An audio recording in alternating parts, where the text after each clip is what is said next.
I learned this when I was very young. I learned from the great Mark Faber. He talked of economic cycles where he calls a phase zero, where everyone is given up in life. And even though they've thrown money at the problem, they're giving you cheap interest rates, nobody's interested because you're so burnt by the last cycle. And you're too young to remember like the early 2000s when US after 9/11 and the bust of the TMT, whatever you did, nobody was interested.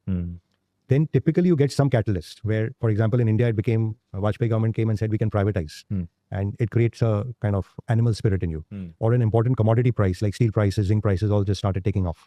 That creates an animal spirit. But people are still so dismissive that we've seen this before, it doesn't work. So few stocks go up, few sectors go up. And smart money is already in because they're seeing that the trend has changed. From there, you may get the correction because everyone was trapped in the last round, like last chance, let me get out of this. You get that first phase of correction, which he calls phase 1.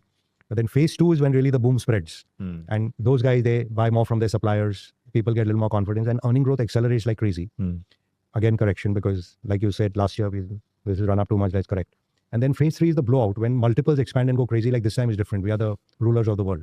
Like we became in that era BRICS. That this is the next G7 and the old G7 is dead.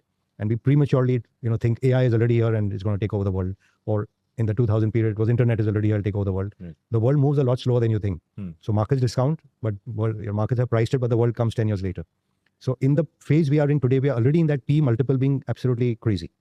And where this ends is in retail euphoria, where, for example, 2008 were very large IPOs, which then opened and then, tanked and retail lost money. Or someone makes a very stupid acquisition.